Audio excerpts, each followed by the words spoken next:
सादर नमन। Purple pen की अध्यक्षा आदरणीय वसुधा कनुप्रिया जी का सादर आभार कि उन्होंने हिंदी दिवस पर सुंदर आयोजन संचालित किया।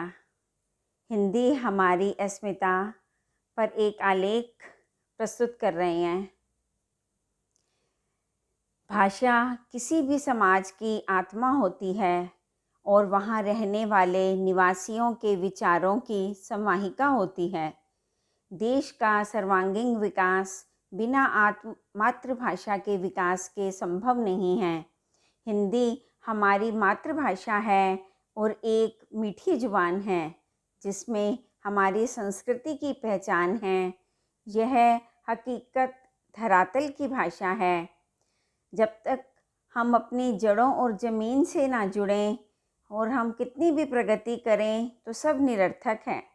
हमारी भाषा हिंदी में हमारी संस्कृति की सुगंध है, परंपराओं की मिठास है। हिंदी भाषा वह धागा है जो भारत की सब क्षेत्रीय भाषाओं जैसे बंगला, मराठी, पंजाबी, तेलुगु, तमिल, भोजपुरी, हरियाणवी, असमी सभी भाषा रूपी मोतियों को एक माला में पिरोता है। हिंदी का जो रूप आज हमारे सामने है वह लेखकों और कवियों के अथक प्रयास से इस स्थान पर पहुंचा है।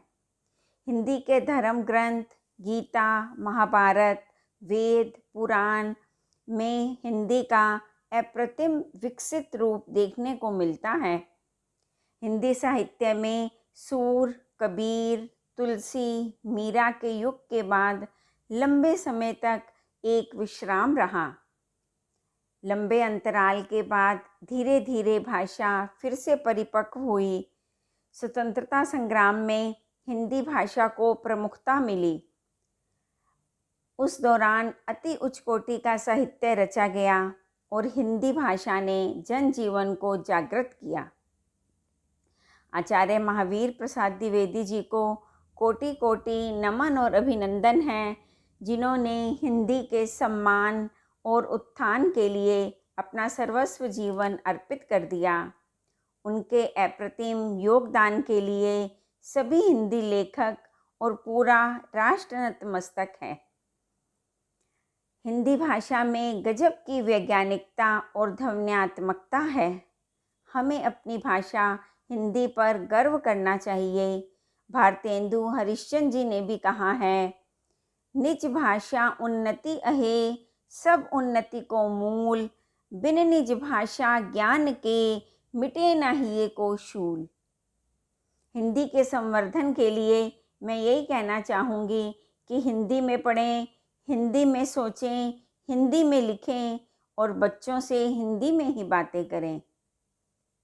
चीन, जापान, जर्मनी जैसे देशों ने अपनी मातृभाषा में ही उन्नति प्राप्त की। हमें भी हिंदी को ही सिरमौर बनाना चाहिए। विज्ञान और तकनीकी संस्थानों में हिंदी की शब्दावली थोड़ी दुष्कर और कठिन है, जिससे इसका प्रयोग आज की शिक्षा प्रणाली में धीरे धीरे कम होता गया। हमें चाहिए कि कंप्यूटर पर हिंदी की भाषा को सरल शब्दों में तब्दील किया जाए। हमें चाहिए कि हम हिंदी में क्लिष्ट संस्कृतनिष्ठ शब्दों से बचें, जिससे कि हिंदी जन जन की भाषा बन सके और समृद्ध होकर सबकी जुबान पर घुल मिल सके। भारतीय समाज में अंग्रेजी बोलना एक सभ्य समाज की निशानी माना जाता है और हिंदी को कमतर आंका जाता है। इसलिए आज हिंदी दिवस पर हम शपथ उठाकर सब भारतवासी हिंदी के उत्थान हेतु प्रयत्न करें और नवोदित हिंदी कवियों को, लेखकों को सम्मान देकर आगे बढ़ाएं, जिससे हिंदी भाषा समृद्ध हो। अपनी भाषा पर गर्व करना सीखें, अपनी भाषा में ही ज्ञान प्राप्त करें और अपनी हिंदी भाषा बोलते हुए गौरव का अनुभव करें, जिससे विश्व पटल पर देवनागरी हिंदी फिर से गौरव स्थान प्राप्त कर सके। नमन मातृभाषा तुझे, मेरा सदा प्रणाम। नमन मातृभाषा तुझे मेरा सदा प्रणाम, दूजी भाषा के कभी होंगे नहीं गुलाम। जय हिंदी, जय भारत। सादर धन्यवाद।